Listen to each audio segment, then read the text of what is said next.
माँ की ममता का कोई मोल नहीं होता। माँ ने जन्मदिन की बधाई देने के लिए अपने बेटे को रात को 2:30 बजे फोन किया और जैसे ही उसने फोन उठाया है तो माँ कहती है, बेटा तुम्हें अपने जन्मदिन की बहुत बधाई हो। मगर माँ के ऐसा करने से बेटा गुस्सा हो जाता है और अपनी माँ से कहता है कि आप मुझे सुबह फोन कर लेती। आपने इतनी रात में मेरी नींद खराब कर दी। इतना कहकर बेटे ने फोन काट दिया। इसके थोड़ी देर के बाद उसके पिता भी उसे फोन करते हैं, लेकिन बेटा उन पर गुस्सा नहीं करता, बल्कि उनसे कहता है, आप मुझे सुबह फोन कर लेते। तब पिता ने बेटे से कहा, मैंने तुम्हें यह बताने के लिए फोन किया है कि तुम्हारी माँ तो पागल हो गई है, जो उसने इतनी रात में तुम्हें फोन किया। लेकिन वो तो 25 साल पहले ही पागल हो गई थी। जब उसकी तकलीफ देखकर डॉक्टर ने उससे अपना ऑपरेशन करवाने को कहा और लेकिन उसने मना कर दिया था। वो मरने के लिए भी तैयार हो गई, लेकिन अपना ऑपरेशन नहीं करवाया। तब रात के 2:30 बजे तुम्हारा जन्म हुआ।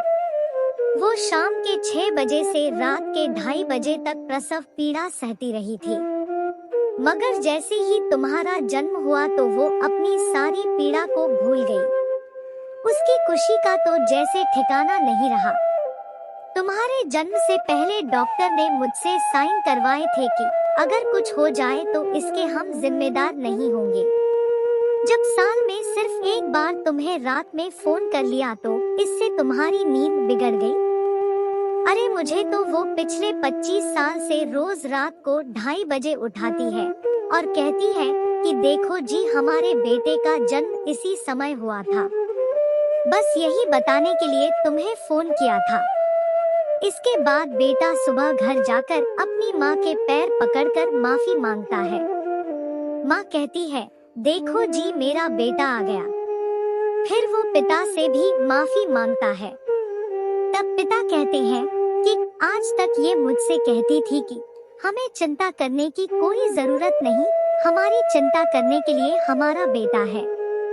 अब तुम जाओ, मैं तुम्हारी माँ से कह दूंगा कि चिंता मत करो, मैं हमेशा की तरह तुम्हारा ध्यान रखूंगा।